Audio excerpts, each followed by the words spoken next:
If you have astigmatism, you definitely know the world isn't just blurry, it can be streaky, right? Points of light, like headlights at night, can stretch out into these long lines. So today, we're going to dive in and see exactly why that happens by following a single ray of light on its pretty bizarre journey through an astigmatic eye. Right, so that's the big question, isn't it? Why lines? Why not just a uniform, fuzzy blur like you get with regular nearsightedness? Well, the answer, believe it or not, lies in this strange and kind of beautiful geometric shape that light creates inside the eye. And that shape, well, it explains everything. So here's our game plan for solving this mystery. First, we'll tackle the problem with points, why the eye fails to focus light down to one spot. Then, I'll introduce you to the main character of our story, a shape called Sturm's conoid. After that, we'll actually travel through it, see how it interacts with the retina, and finally, we'll decode the blur and understand exactly what kind you see as a result. All right, let's kick things off with the root of the problem. You know, the name astigmatism literally comes from Greek. A for not, and stigma for a point. So the name itself means the eye is incapable of bringing light to a single, sharp point focus.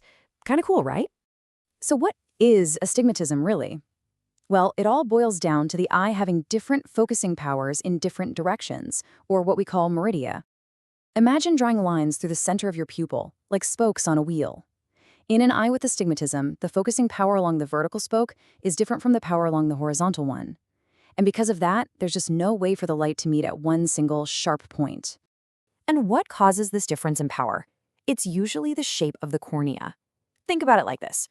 Instead of being perfectly spherical like a basketball, it's shaped more like a football or even the back of a spoon. We call this a toric surface. It has a steeper curve in one direction and a flatter curve in the other. And this unique shape is what kicks off the whole amazing process we're about to witness. Okay, so we've got light hitting this, let's call it a football-shaped surface.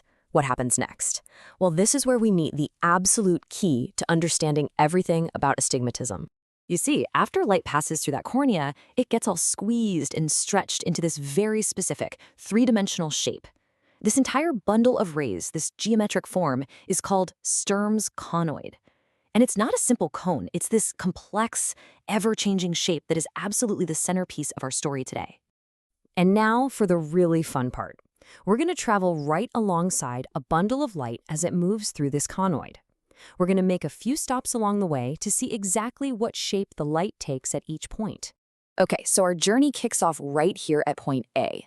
Because the vertical curve of the cornea is steeper, it bends the vertical light rays way more powerfully. So they start coming together much faster than the horizontal ones. And what's the result? The light bundle gets squashed vertically, which creates a horizontal oval. Now, when we get to point B, something really cool happens. Those faster-moving vertical rays, they've all converged to a perfect focus. But the horizontal rays are still on their way, still converging. So what do you get? Not a point. You get a perfectly sharp horizontal line. This is our very first focal point, and it's exactly why a dot of light can look like a horizontal streak. All right, let's move ahead to point D. After forming that horizontal line, those vertical rays start spreading out again. They start to diverge. Meanwhile, the slow and steady horizontal rays are still coming together. And at this exact point, the amount of vertical spreading is perfectly balanced by the amount of horizontal squeezing. And we have a name for that sweet spot, the circle of least diffusion. It's the place where the light bundle is as tight and compact as it's ever going to get. It's not a perfect focus, mind you, but it is the best possible focus for an uncorrected astigmatic eye. It's the least bad blur, if you will. Okay, let's keep going. We've arrived at point F. Here, those horizontal rays finally complete their journey and come to a sharp focus. But by now, the vertical rays are way past their focal point and are spreading way apart. The result is a second focal point, but this time it's a sharp vertical line. So, you see that space between the two focal lines we just found?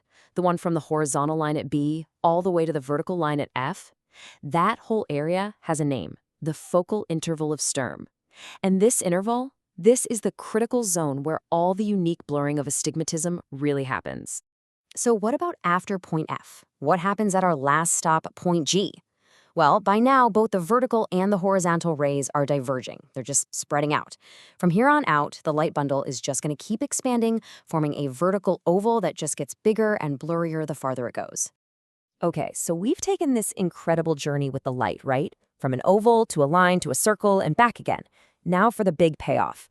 How does this weird, abstract shape actually connect to what a person with astigmatism sees? Well, it all comes down to one thing: where your retina is. Honestly, if you remember one thing from all this, let it be this. Your vision is totally determined by where your retina, the light-sensitive screen at the back of your eye, happens to slice through this conoid. Is your retina sitting at point B, or maybe point D, or somewhere else entirely? The answer to that question defines everything about your astigmatism. All right, so for this last part, let's put it all together. We're going to use what we know about the conoid to actually classify the different types of regular astigmatism. You're about to see exactly how the retina's position creates each distinct condition. Okay, first up, we have simple astigmatism. This is what happens when your retina is positioned perfectly at one of those two focal lines. So, for example, one line is perfectly in focus on the retina, but the other one is either in front of it or behind it. This means you might see vertical lines perfectly sharp, but horizontal lines are a blurry mess, or the other way around. Next up, compound astigmatism. Now, in this case, the entire focal interval of sturm is on one side of the retina. So both focal lines might land in front of the retina, which gives you compound myopic astigmatism, or they could both land behind it for compound hypermetropic astigmatism. We call it compound because the astigmatism is basically piggybacking on an overall nearsighted or farsighted prescription. In either situation, nothing is ever truly in focus. And now we've got my personal favorite, the most interesting one: mixed astigmatism. Here, the retina is located somewhere inside that focal interval of sturm. What does that mean? It means one focal line is forming in front of the retina and the other is forming behind it. So your eye is literally nearsighted in one direction and farsighted in the other at the exact same time. Wild, right? Now you'd think that mixed astigmatism would be the absolute worst kind to have, but not always. Because the retina is sitting inside that focal interval, it's often really close to that circle of least diffusion we talked about. And as the source material notes, this means these patients can have comparatively less symptoms. Why? Because that circle is the best possible focus the eye can get. So their vision without glasses can sometimes be surprisingly okay. So there you have it. That's the journey of light through an eye with astigmatism, from a single point into the beautiful, complex mess that is Sturm's conoid. It's just an amazing reminder that our vision isn't about some kind of optical perfection. It's about how our brains manage to interpret this imperfect, distorted, yet incredibly rich signal. What we see, it's not just optics. It's a masterpiece of biological computing happening every second of every day.